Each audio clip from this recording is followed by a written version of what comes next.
Hey, Hockey fans, how's everybody doing? Let's review a couple scores for the games that were on Sunday, day 16 of this playoff hockey, and then we'll make picks for beginning of the week, Monday. There's two games on the board for Monday. On Sunday, Tampa and Carolina went at it for game one. It was a tight fought battle. Tampa ended up on top with a go ahead goal in the third period, and they won that game 2-1. We got that one right. Then the next game, Vegas and Colorado. That's what you call a blowout. I don't think Leonard has ever let that many goals against him in a game in his NHL career. 7-1 for Colorado. The question is now, does Colorado sweep Vegas, or will Vegas even get a win?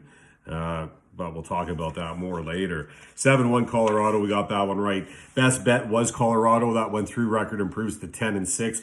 Overall picks were 2-0. That record improves to 26-19. And then the parlay hit. Colorado money line and Tampa money line, both of those hit. Didn't pay huge, 1.55 for Colorado and 1.9 for Tampa, but they both hit, so parlay, that was all right. Good way to end the weekend. Now we'll see if we can start Monday off, Dog Monday, see what happens here. Montreal and Toronto. Toronto's got Campbell listed to be in net. Montreal has Price listed to be in net. Game 7 here and day 17 in playoff NHL hockey in this Scotia North matchup. Saturday, the Canadiens came through again and defeated the Leafs 3-2 in overtime and pushed this to a Game 7. Kotkaniemi scored the winner for Montreal in overtime. Price played another brilliant game with 41 saves. Leafs were they were dominant in overtime in a way, though. They outshot Montreal 13-2, and they still ended up on the short end of the stick. Tells you how good Price was. These teams played one postseason Game 7 previously, and that was back in 1964, and Toronto won that game 3-1. Canadians, as this series has went on, though, I feel like the Canadians have gotten better. I mean, they look really good, and it's impressive. Another Game 6 was another game where Montreal out-hit Toronto significantly, 44-27. And they were impressive on the power play. They were 2 for 4 on their power play, and they held Toronto 0-4 on Toronto's power play. And they also held Matthews, Nylander, Marner, all of them off the points board, which is a task in itself. Another concern Toronto has right now is Jake Muzzin. He's still a question mark, hasn't been confirmed or ruled out for Game 7, so that's an unknown. And I know there's lots of storylines about past seasons where Toronto has blown up, and I know a lot of their players have been getting a lot of flack, and it'll be interesting to see if they can block all that out and stay focused, or if it's going to get underneath their skin and they're going to make some mistakes. Because this Canadian team has proven that they capitalize on any mistake. And you got to know that the Canadians are going to come out hard. They're going to come out playing fast and free, and that's a dangerous combination. Being back in Toronto, I think, is a monster plus for Toronto that they're going to need here if they have a chance to win this game. And I don't know if they will. Do they have the talent to win this game? Absolutely. But Montreal's playing some really good hockey. They've out-hit Toronto every single game, and I'm not talking by a couple hits here and there. I think the one was 40 or 41-16, and even Game 6, 44-27. Those hits start adding up and they take a toll. And I think it's hard, especially for some of these elite players who aren't used to that physical game during the regular season. It's a different game, playoff hockey. Montreal for the big upset. I'm going to go for it. I'm not going to bet money line on Montreal because I'm not that confident on it, but I will put it in a parlay at puck line plus 1.5. That's for sure. And we'll see what happens. I kind of like Toronto to make it, but I just don't think that they're in a position to. And the momentum is definitely in favor with Montreal right now.